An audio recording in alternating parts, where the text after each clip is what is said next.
लखीमपुर नाम का गांव था।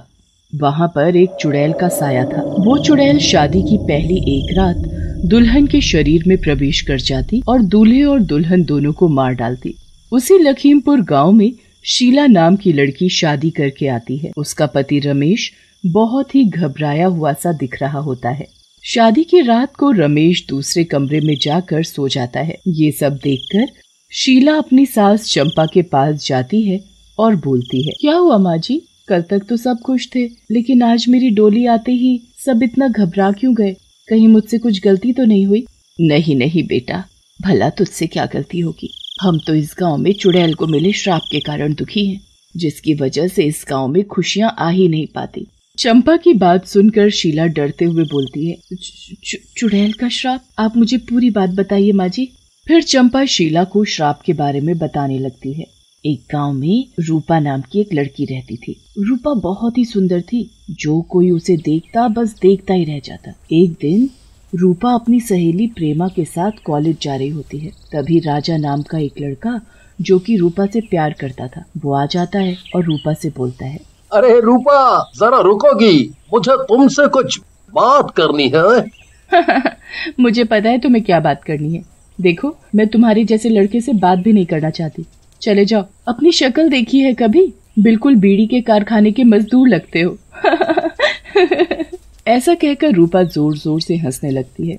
राजा को अपनी ये बेइज्जती बिल्कुल बर्दाश्त नहीं होती और वो गुस्से में वहाँ से चला जाता है और मन में रूपा से बदला लेने की ठान लेता है। एक दिन रूपा कॉलेज जा रही होती है। तभी वहाँ राजा आता है और रूपा से बोलता है, अरे रूपा, हमसे प्यार नहीं कर सकती, लेकिन हमारे साथ कॉलेज तो चल ही सकती हो ना? आखिर मैं भी तो इंसान ही हूँ। अरे तुम भी कैसी बातें कर रहे हो राजा? क्यों नहीं, चलो साथ में ही कॉलेज चलते हैं। फिर राजा और रूपा साथ में कॉलेज की तरफ चलने लगते हैं। राजा रूपा से बोलता है, तुम्हें पता है रूपा, अपने गांव के पास वाले जंगल में एक साधु रुके हैं। कहते हैं जब वो तपस्या करते हैं उन्हें कोई भी तपस्या से उठा नहीं सकता है। क्या बात कर रहे हो राजा? तपस्या तो महर्षि विश्वामित्र की भी भंग हो गई थी। चलो मैं देखती हूँ इनको।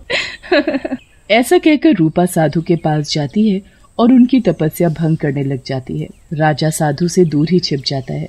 थोड़ी देर में रूपा की वजह से साधु की तपस्या भंग हो जाती है और वो गुस्से में उठते हैं।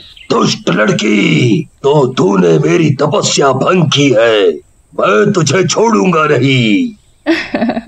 इसमें नया क्या है? मुझे तो वैसे भी कोई नहीं छोड़ना चाहता साधु जी, मैं इतनी सुंदर जो हूँ। इतना घमंड दुष्ट लड़की, अपनी सुंदरता का। क्या आज से तू कुरूप हो जाएगी, तेरी कोई शक्ल देखेगा ही नहीं। चुड़ैल बन जाएगी तू। साधु के श्राप के कारण रूपा कुरूप होने लगती है। ये देखकर रूपा घबराने लगती है और रोते हुए बोलती है, ये सब क्या हो रहा है? मैं ऐसे कैसे हो रही हूँ? मुझे माफ कर दो साधु बाबा, मुझे माफ कर दो। लेकिन साधु बाबा का गुस्सा शांत नहीं होता और वो वहाँ से चले जाते हैं। रूपा अपनी कुरूपता देखकर अपने आप को आग लगा लेती है और चुड़ैल बन जाती है। बस बेटा, तब से वो चुड़ैल बनकर घूम रही है और हर नई दुल्हन जो भी इस गांव में आती है वो उसके शरीर में घुस जाती है और दूल्हे और दुल्हन दोनों को मार डालती है। लेकिन माँ जी, किसी ने कुछ किया नहीं। उस पर सब जादू टोना बेकार है। वो चुड़ैल किसी के काबू नहीं आती। गांव वाले तो बहुत परेशान हो चुके हैं। फिर शीला वहाँ से चली जाती है। उसी रात जब रमेश सो रहा होता है, शीला रमेश के पास जाती है। ये देखकर रमेश डर जाता है और शीला से बोलती है, तुम मुझसे दूर रहो शीला, नहीं तो चुड़ैल आ जाएगी और तुम्हें और मुझे, हम दोनों को मार डालेगी। तो मुझसे दूर रहने के लिए शादी करके लाए थे मुझे? चलो इधर आओ। जैसे ही शीला रमेश को अपने पास खींचती है, वहाँ चुड़ैल आ जाती है और बोलती है, मेरे रहते हुए तेरी इतनी हिम्मत, तू अपने पति के पास जाएगी? आज तुम दोनों की मौत पक्की है।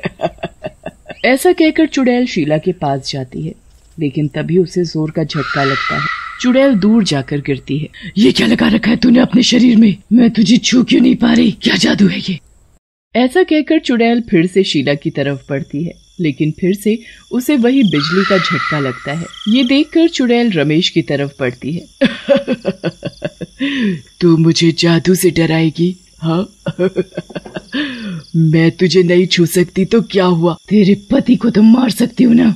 ऐसा कहकर चुड़ैल रमेश की तरफ बढ़ती है, लेकिन शीला उन दोनों के बीच में आ जाती है। आज तो तेरा पति तेरी वजह से बच गया। लेकिन तुम दोनों ज्यादा दिन नहीं बच पाओगे। ऐसा कहकर चुड़ैल वहाँ से गायब हो जाती है। अगली सुबह ये घटना पूरे गांव में जंगल की आग की तरह फैल जाती है और गांव वाले आकर शीला को घेर लेते हैं। तभी गांव के प्रधान जी वहाँ आते हैं। वाह मेरी बहादुर बच्ची, हमने सुना तुमने कैसे उस दुष्ट चुड़ैल से मुकाबला किया और ना सिर्फ अपनी जान बल्कि रमेश बेटे की जान बचाई। नहीं प्रधान जी, मैं तो सिर्फ अपने पत्नी धर्म का पालन कर रही थी। तभी वहाँ राणा नाम का एक गांव वाला आता है और शीला से कहता है, बेटी, उस चुड़ैल से आज तक कोई नहीं बच पाया है। केवल तुम ही हो जो उस चुड़ैल से मुकाबला कर सकती हो। पहली बार वो चुड़ैल किसी से डर कर भागी है। तुम ही इस गांव को उस चुड़ैल के प्रकोप से बचा सकती हो। तभी वहाँ रमेश आता है और बोलता है, गांव वालों, ये मेरी पत्नी है। मैं नहीं चाहता ये किसी भी मुसीबत में पड़े। वो चुड़ैल वैसे भी बहुत शक्तिशाली है। फिर गांव वाले रमेश को समझाने की बहुत कोशिश करते हैं, लेकिन रमेश उनकी बात नहीं मानता और गांव वालों को वहां से जाने के लिए कहता है। उसी दिन गांव में फिर से एक डोली आती है। रात में दूल्हा, जिसका नाम राजू होता है, बहुत डरा होता है। वो अपनी पत्नी तुलसी से बोलता है, तुलसी, हम तुमको ब्याह तो लाए हैं, लेकिन इस चुड़ैल की वजह से अपना मिलन नहीं हो सकेगा। आप काहे डरते हैं जी, अपना मिलन होगा और जरूर होगा। जैसे ही राजू तुलसी की तरफ बढ़ता है, तभी वहाँ चुड़ैल आ जाती है।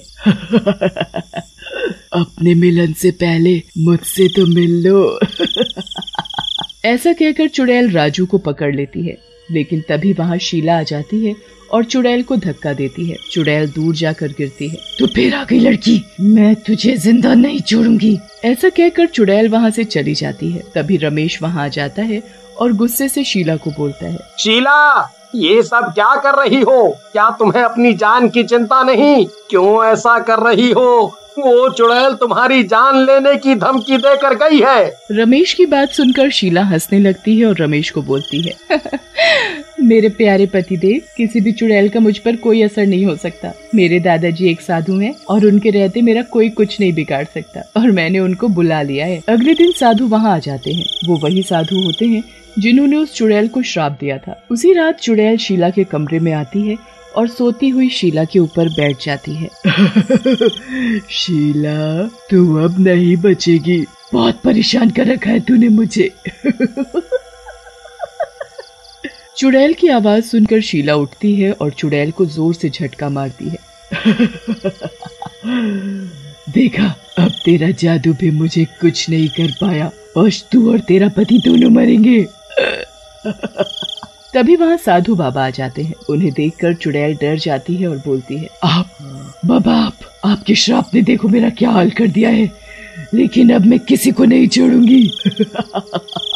लेकिन साधु बाबा अपने जादू से चुड़ैल को बांध देते हैं और बोलते हैं, रूपा, तुम्हें अपनी सुंदरता का घमंड था ना, और उसी घमंड के कारण तुम्हारा ये हाल हुआ। ना तुम मेरी तपस्या भंग करती, ना ही तुम्हें मेरे गुस्से का शिकार बनना पड़ता। बाबा, मुझे आपसे कोई मलाल नहीं है, बल्कि दुख इस बात का है, मैं उस दुष्ट का कुछ नहीं कर पाई जिसने धोखे से मुझसे ये सब करवाया। तुम कितनी भोली हो रूपा। उस दुष्ट राजा को तो हमने पहले ही अपने गुस्से की ज्वाला में भस्म कर दिया था।